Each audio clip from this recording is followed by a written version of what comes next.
Hey there YouTube. So in this video going to install the AMD R5 or Ryzen 5 3400G. You may have noticed that I picked that up. I bought an HP Elite desktop.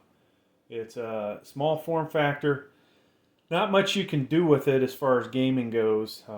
Difficult to get a graphics card into it that's worth using. You can use a PCI ribbon cable. So I wanted that CPU a long time ago for this channel for gaming videos and just add some more variety to what we do here. And so I bought that for 150 bucks, right? So that CPU by itself is anywhere from 150 bucks.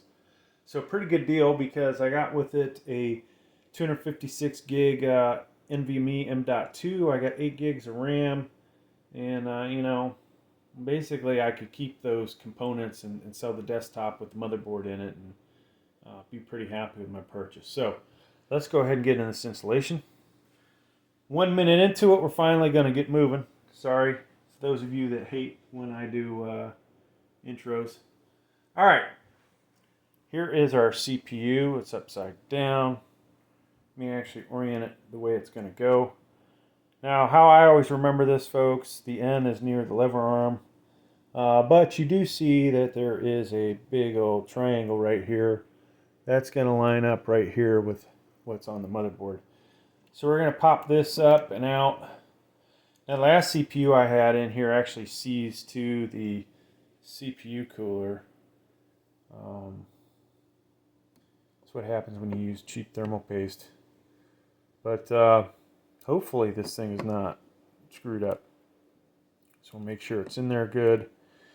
And we're going to drop the lever arm back down and away and then back in. So that's in. We can't get that out now. And I can feel a little bit of thermal paste on the side. Didn't do a good job of cleaning that. Now it's on my finger. All right. So we're just going to use the basic crappy AMD CPU cooler, right? This thing's easy enough to install. And honestly, for this CPU, I don't need a massive Noctua. So I'm taking the back mounting plate, lining it up from the back side, the holes. So we have that in there and dropping it down. And you want to see the threads, obviously, the threaded post sticking up, okay? So now at this point, folks, let's go ahead and put our thermal paste on here. There's all kinds of different ways to do this. I'm going to put a little bit in the middle.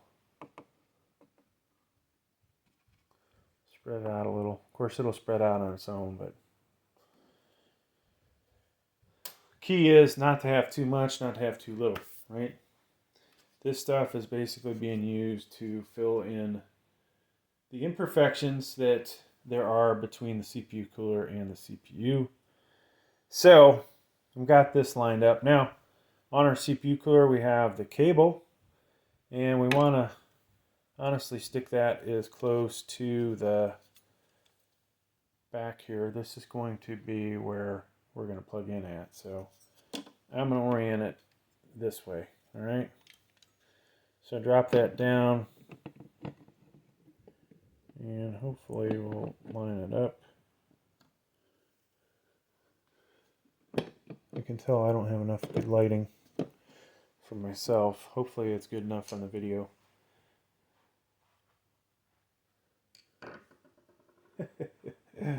All right, we're gonna actually flip that over, folks. If this was a really expensive CPU, I would probably clean off the thermal paste and start over again.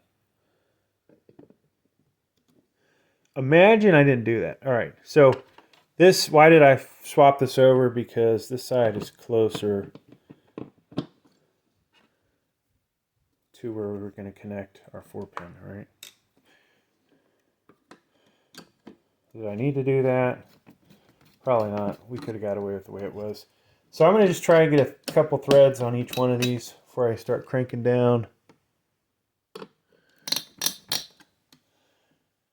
You don't want to over tighten one and then come back and not be able to get this to work. All right, let's give you a different angle to look at. So now I can crank, right? But I'm still not going to go all the way to the end.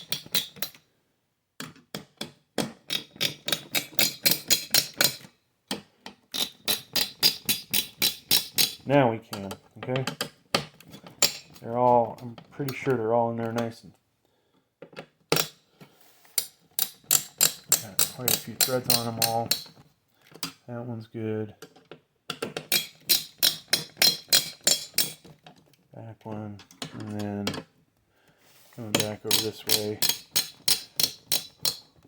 to finish it off. And we will now plug this guy in. So this was the AsRock